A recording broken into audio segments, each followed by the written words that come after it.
You're listening to the Nutrition Experts Podcast, featuring guests who take the scientific talk about food and break it down for practical use. You've heard the phrase, "You are what you eat." Come find out what that really means. Experience conversations with experts in the field of nutrition and understand the power of food for our health, well-being, and beyond. Now, here's your host, registered dietitian and nutritionist, Mathea Ford. Hi there, it's Mathea. Welcome back to the Nutrition Experts Podcast, the podcast featuring nutrition experts who are leading the way using food starts today, right now, with our next guest. It's great to have Sharon Somekh on the show today. Sharon, welcome to Nutrition Experts. I'm excited to have you on the show and share your expertise with my tribe. Thank you so much. I'm so excited to be here. We're going to talk a little bit about picky eaters today. So tell my listeners a little more about you and what you do. So I am a general pediatrician who currently is focusing on parent consulting, and I help parents with their daily parenting struggles and focusing on how to decrease the anxiety that they're experiencing surrounding parenting and allow them to really enjoy their children more. We do a lot of work on how to create more independence in their children, even from a very young age, and why that's important and how that allows them to have a more peaceful home and how that prepares their children for the future. So what made you interested in the topic of picky eating? So as a pediatrician in the office, I found that I saw many families struggling with picky eating. And not just even in the office, I see it all around me with even children of friends of mine and family members that are very particular about how much variety they have in their diet and what types of foods that they're willing to eat. I guess it surprises me sometimes how much parents are willing to roll with that and to what extent children are able to really dictate what they're eating. And for me as a pediatrician, I found that that actually was detrimental to their nutrition and really led to a lot of failure to thrive and kids that had very little variety in their diet and sometimes really didn't eat very much at all. I just feel that it's an important issue to teach parents about and really help parents prevent or eliminate picky eating as early as possible. How do you identify a picky eater? Can you kind of give a description of a child that would be, a picky eater? What would you say would be the signs of that? Oftentimes, they have a list of maybe 3 or 4 things that they're willing to eat. Many times it's the same 3 or 4 things across many children. So, French fries, chicken fingers, grilled cheese, and macaroni and cheese tend to be 4 big ones. But sometimes they are willing to eat what we would consider more nutritious foods, but there are just so few of them that the parents find themselves really needing to cater to a very specific diet that has no medical reason for it. And that, I think, is one of the telltale signs. Is so when I find I have a parent in front of me that is telling me they have to cook several different meals if they have more than one child, just to please everyone, or that she and her, that the mom and her spouse are eating different meals than their children, that always is sort of a red flag for me to make sure I'm asking the right questions to find out why that's happening. How does it evolve in your experience that children get to a limited range of foods that they want to consume? I've seen and believe that most children will go through a picky eating phase. Usually happens sometime between 15 months and 20 months or 24 months, where suddenly foods they used to love, or even foods they loved yesterday, they no longer are really interested in. I'm not really sure why that happens, but it does tend to happen pretty much across the board. And I think that while most children go through a picky phase, it's really our response to that phase as parents that will help dictate whether or not it's a phase or becomes a true behavior pattern. And so I think that picky eaters, in a sense, are created by our response to a picky phase. And what that means is basically if you have a toddler who is used to eating all sorts of foods, and today you presented them with chicken and broccoli and they threw it on the floor or they weren't interested. If that jars you as a parent and causes you to then offer an alternative, a yogurt from the fridge or something else that you think your child might prefer to eat, then you're teaching your child in a sense that, if you don't want what I've prepared, I will prepare you something different. Children are very smart. They learn very quickly that how you respond to those behaviors, and they will behave accordingly next time. And so anytime something sort of doesn't look right to them or doesn't feel right to them and they don't want to eat it, if the parent is willing to offer an alternative, then suddenly we end up with a list of very few items that they're willing to eat because they just keep asking for an alternative whenever a food is offered to them. I'm thinking that the parent is obviously concerned with their child eating, making sure they have enough food for the day, that they're not hungry.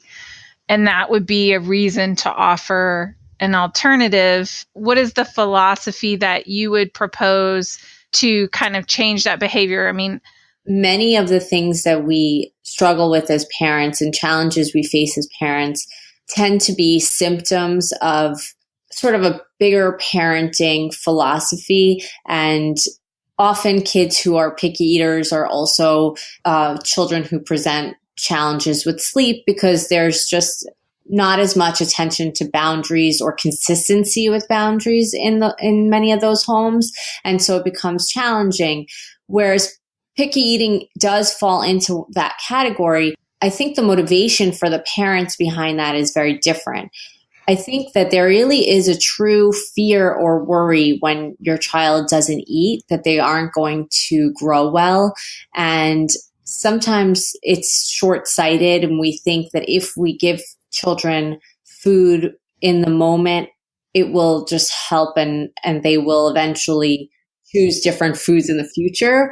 But the reality is that that's often not what happens. And what I actually found in the office was that kids who were catered to and given a lot of sort of freedom as to what they were going to eat were actually the children who didn't grow as well. I think that there are two main ways that we sort of create bad food habits in our children.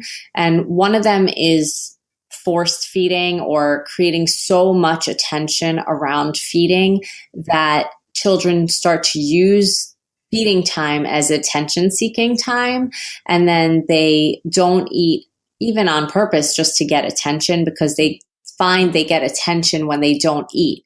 And so that is one way that parents can sort of perpetuate a picky eating behavior. And then the offering of alternatives is another way, because we're so worried that if our child doesn't eat dinner or lunch, that they will be hungry. And then what might happen if they're hungry? They might not sleep well. They might misbehave. And all of that sort of causes us to think that if we offer the alternative, at least they won't be hungry, right? And so it's usually not until later on when they really find that they've created a habit of picky eating in their children that parents seek help with it and really find that they need to backtrack and fix it. And the way to fix it is really to be firm in what you're offering, right? And I think a lot of it has to do with mindset surrounding feeding. And mindset is a huge factor here, because if parents can really find it in themselves to change their mindset surrounding the worry about if their child has eaten, then they will feel more comfortable presenting a plate of food and saying, this is what there is, take it or leave it. If you're offering your child a plate of food that's a healthy plate of food and everybody's at the table, the child refuses to eat. How do you address that? Because that seems like another way around eating the healthy meal. The first thing I would say is eliminate snacks. Even if it's temporary, you should eliminate snacks. And if you have a hard time eliminating snacks, then don't buy them, right? So don't have things available that you don't want your child to eat, or that you think that you might cave with. The idea is really for your child to arrive at mealtime hungry. Okay. If your child ate a snack at 11 o'clock and lunch is at 12, then they're not hungry. And even if you put something that you want them to eat in front of them, they may not eat it because they're not that hungry. The idea is really to eliminate snacks until they've shown that they can increase their palate and eat more of a variety of food in a more structured way, the way you want them to, right? So the way I see it is we as parents should be the ones to decide what and when our children are going to eat. And they should decide if they're going to eat it and how much. And if your child is hungry, they will eat. The second thing I would say is offer what you want them to eat. And the third thing I would say is pay no attention to what they've eaten once you've set that plate in front of them. Feeding time should not be a source of attention for them. And basically what that means is you have to let go of your mindset that it matters what they've eaten, right? And I set a plate in front of my child and if we're all eating together, I'm eating with them, but we're not talking about food and we're not talking about the specifics of what they're eating or how much they're eating.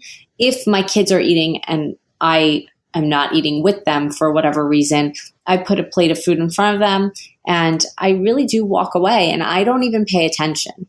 Now, they also don't get anything after the meal if they haven't eaten well. So even if dessert is fruit, they're not getting any if they haven't eaten their meal, right? And then if they haven't eaten their meal and an hour or 2 hours later they're hungry, you really have a choice here. You either can say, well, you can eat at the next meal and then they'll really be hungry at that next meal and you can offer whatever it is you want. Or you can offer them that same plate of food that they did not eat, right? And so at least it gives them the opportunity to eat that food that you had already offered them. And it's not always easy to do. Kids will have tantrums and, sometimes they really do get frustrated. But if we give in to those tantrums, then we're perpetuating the behavior.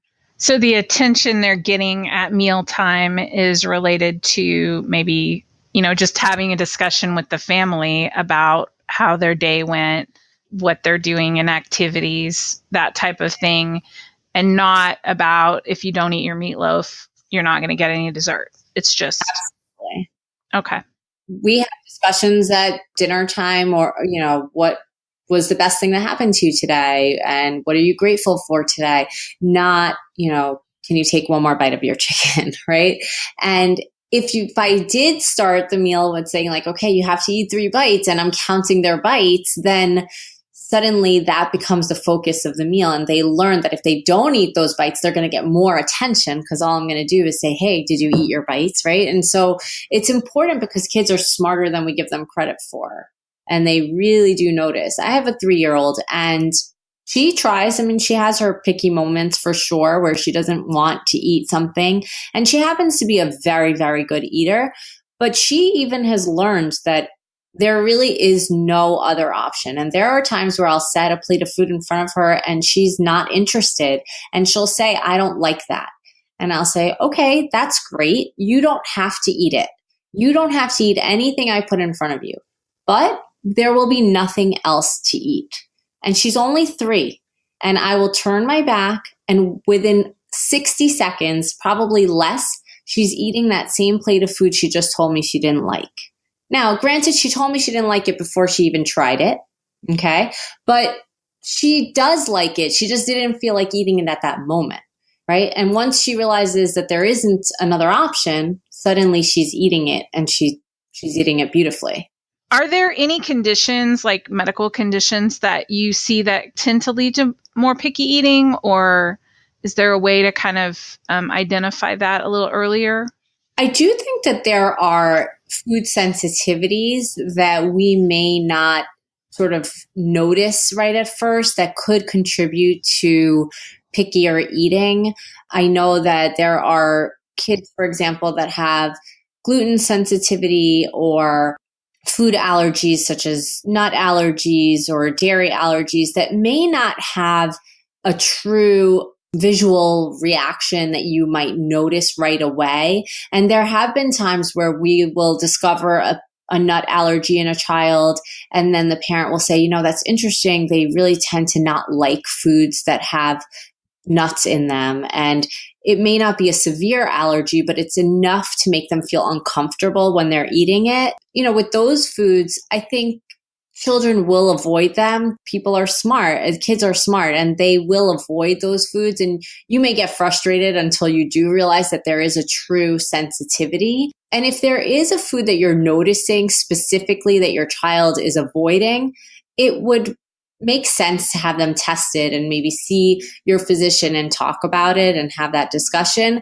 But I don't recommend necessarily only offering one type of food in every meal. You want every meal to be balanced. And so for me, I offer my children a plate that seems more balanced, where I'm offering the protein and, vegetable. And sometimes I offer a carb or starch to go with it. And I let them decide what they're going to eat. So in the event that one of them had, my kids don't, but if one of them had a gluten sensitivity and every time they ate pasta, they noticed that they were having belly aches and they maybe couldn't put their finger on it, but they just don't like it for that reason, then they don't have to eat the pasta. They can eat whatever it is that I've put on their plate besides the pasta. So that makes me think, do you allow them then to get seconds of whether you obviously aren't paying attention to specifically, did they eat their whole plate? If they're able to go back and get seconds, for example, if they wanted more broccoli or something else instead of eating, maybe the three things that you put on their plate, they just ate one.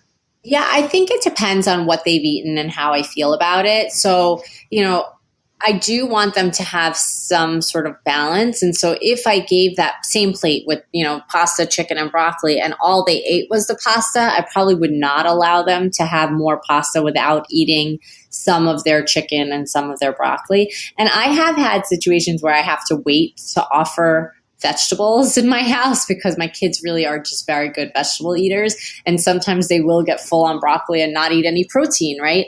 And so I am a little bit more attentive to that, I would say. And I try not to let them just eat one type of food, although I also feel that what they've eaten across the course of the day is equally important. And if I know that, we had lunch and my child ate a big piece of grilled chicken for lunch, I might not be as picky about how much protein they had at dinner. Okay, that makes sense. You mentioned a few nutrition problems like failure to thrive or delayed growth. Are there any other nutrition problems that you see with picky eaters? Specific nutrition problems. I mean, certainly, with picky eaters, you can get certain vitamin deficiencies, but we don't really tend to test for those very often in kids specifically. And I would say the focus, for better or for worse, tends to be on their weight gain or weight loss or rate of growth. And there have been times where we've seen, height delay, like growth delays in terms of length and height as a result of poor nutrition. But I would say the majority of kids don't have such severe nutritional deficiencies. It's not something that we tend to see all that often in practice. What kinds of things do parents say that lead to the recognition of a picky eater? I think that it's important to ask the questions. So I usually ask, how is your child's diet? What kinds of foods do they eat? Do you eat meals together as a family? It's really more to get a sense. I think when you ask those questions, they start to open up about other things that may or may not be frustrating them about mealtime. And I think that most parents who are sort of cooking multiple meals for multiple people in the same mealtime do get a little bit frustrated by that. And I think parents who have picky eaters tend to get frustrated by the fact that their children are so particular. And so if you start asking questions, even if they didn't bring it up themselves, they will open up and start talking about it. One thing that people sometimes say to me is, I feel like a short order cook. Yes. And that's a big sign, like, okay, you shouldn't feel that way. You should feel like you can cook one meal and have people eat it. And the other thing is sometimes the parents are really picky eaters. It makes it hard because if you are not modeling sort of a variety in your diet, it makes it a little bit more challenging to encourage your children to have variety in their diet. And I would encourage parents to be willing to try new foods, just the same way that they're expecting that their children are going to try new foods. That cracks me up a little bit because my father, who is 86 years old, lives with our family. And he grew up in a time when, he was on a farm and you ate what was put in front of you and you were hungry at the end of the day. He basically, you set a plate in front of him and he eats everything. It doesn't matter what it is. He doesn't ask anything. He's just like, thank you for the food. I'm going to eat. So that's awesome. It is good because then the kids can't say, Grandpa doesn't want it. It's like, Grandpa's like Mikey. He eats everything. Yeah. So would you say that there's any cultural changes related to families and eating that seems to be affecting the youth and parenting that you've noticed? So I think that there are a lot of cultural influences that affect picky eating. I find that it becomes a very big barrier to healthy eating habits when grandparents are really emotionally invested in how much their grandchildren are eating. And I see this a lot when grandparents tend to have more of a role in the day-to-day caregiving. Often there are cultural influences that cause a little bit of like force feeding. And when a child is sort of forced to eat, that creates a very negative relationship with food. And then it does start that cycle of getting attention for not eating and sort of not feeling comfortable around mealtime. It's, sometimes parents don't realize how much of an impact that has. And then, to be honest, I think the current trends that we're seeing in parenting, many parents are not creating strict boundaries or not staying consistent when they do create boundaries, and that can exacerbate picky eating behaviors, because a lot of what we're talking about is boundary setting and sort of being a little bit more authoritative. And if we're not authoritative in our parenting, that lends to more freedom and choice in terms of food choices. And often kids who don't have the same experience that we do are not going to make the food choices that we want them to. And while I think that we should involve children in certain decisions and certainly hear their opinion and value that they have an opinion, our experience really is valuable as well. And we should be teaching them that we have more experience in certain ways and why we're going to make certain choices for them. My mother-in-law, when my kids were younger, when they would visit, she would say, you need to make a happy plate, and a happy plate is a clean plate. And I would say, no, we're not going there because they need to eat, if they're hungry and full. And so it is that I do see that cultural difference with that. So that's very interesting.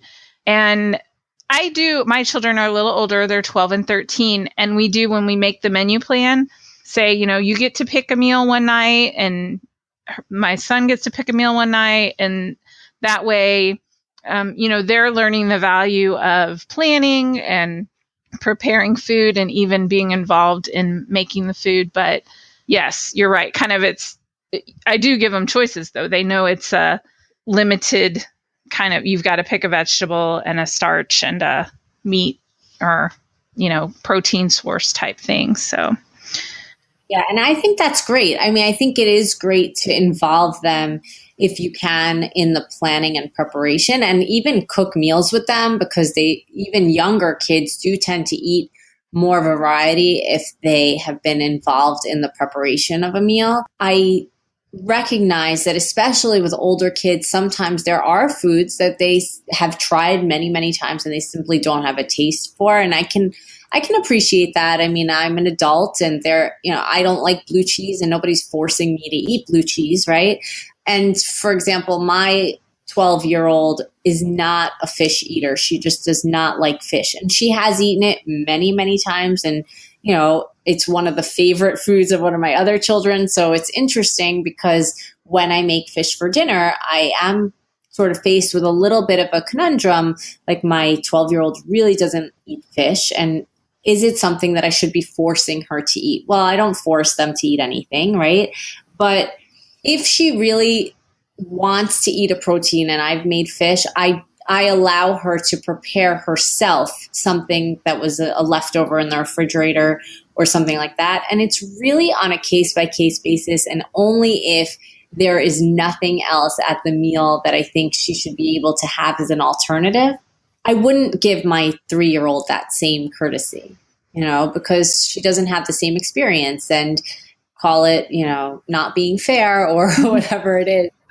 But I think you have to give each child what they really need.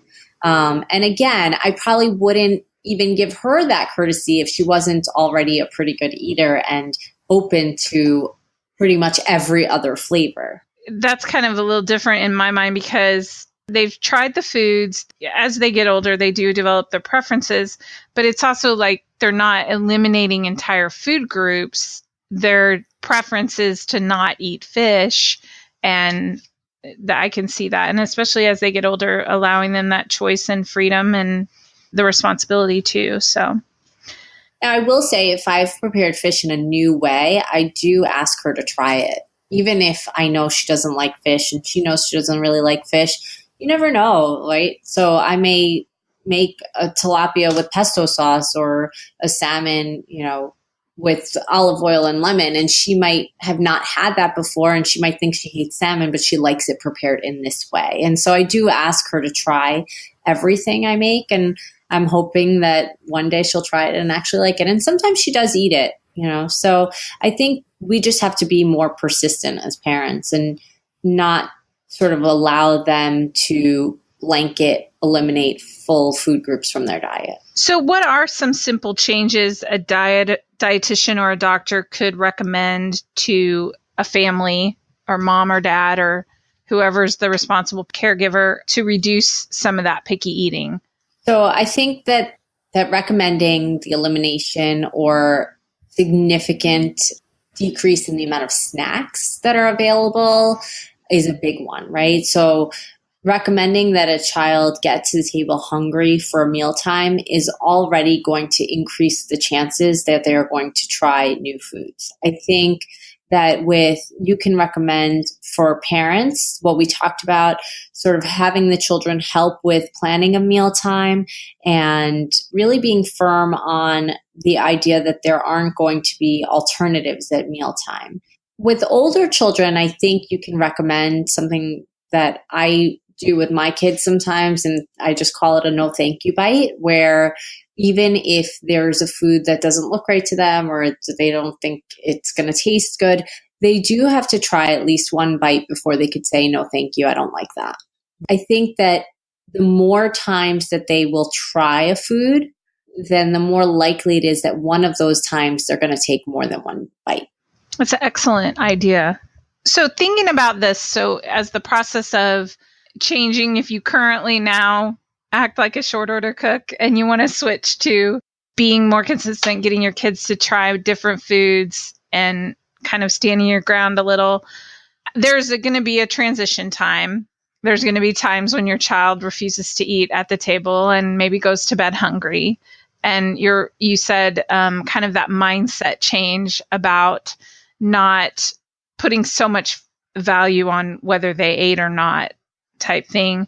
You want to develop independence in your children as well. So you want them to obviously grow up to be adults that can take care of themselves. So how do you balance that? And during that transition time, what kind of advice would you give to parents? Sure. In general, whenever you're making major changes in your home, and I do think this would qualify as a major change in your home, if you're currently offering everyone in the home what they want to eat and you're going to start preparing one meal for everyone, I think it's important to have a conversation with everyone in the home and say, listen, I'm currently cooking different meals for all of you. After a long day, that's exhausting. I need to make things a little bit easier. And I think that you guys need to have a healthier diet in general. Let's work together to make that happen. And this is how it's going to be from now on, right? I think you need to give your children the expectation that we're going to have this discussion. This is what we're going to do. You will not get any more alternatives. And then stick to it, right? And there will be challenges. There are often, when you're trying to change behaviors, there are moments where children will intentionally challenge whether you really truly mean it or not. And you have to stay firm, especially in that first week that you're trying something new like this, because that's when they will learn that when you say something, you mean it, and that this is really the way things are going to go moving forward. And then certainly saying, okay, let's write a list of 10 meals that you guys each like, and let's try to put those into the rotation. You don't want to offer, your first week that you're saying, okay, there's no alternatives, and there's meals that one of your children never likes fish and every day you're eating fish for dinner, right? So you have to be reasonable, and you have to also insert things that they do like to eat, but take the opportunity and introduce new foods and foods that maybe they like less, but there's not really a good reason for them to like less, right? And really just see what works best for your family, but have the conversation, set up realistic expectations, and then really stick to them. That is great advice. So do you have any recommended good parenting books for our listeners that might help them? I know the American Academy of Pediatrics has a book called Food Fights, which is pretty good. And then I'm trying to think. I recently read a book called If I Have to Tell You One More Time by Amy McReady. That was pretty good as well. Okay. Sharon, what's your favorite food? For me, my favorite food is tacos. I love tacos because you could turn anything into a taco. And I happen to be a pretty well-rounded eater. I mean, I did mention that I don't like blue cheese particularly, but it probably is one of the very few foods that is on my do not put on my plate list. I love all things food, and I think tacos are fun because you could put any type of cuisine into a taco, I think, except maybe Chinese food, and even I think they've found ways to do that. So so that's my favorite food. I love tacos too. I love chips and salsa though. Yes. Okay. And always burrito is never a bad thing. Okay, Sharon, thank you so much for being on the podcast today. It was a pleasure to have you on the show. I know my listeners have learned a lot about picky eating, parenting, establishing boundaries, just getting started with that. So if listeners want to connect with you, what is the best way to do that? Thank you so much for having me. The best way to connect with me is at www.raiseology.com. I do have a Raiseology parenting Facebook group and would love to see you guys there. And there will be a Raiseology podcast coming this summer, launching July 31st. Ooh, those are great. And I'm sure if they're interested in more about that topic, it'd be awesome to listen to the podcast. So guys, thanks. It's been another great episode of the Nutrition Experts podcast, the podcast that is all about learning more so you can do more with nutrition in your life.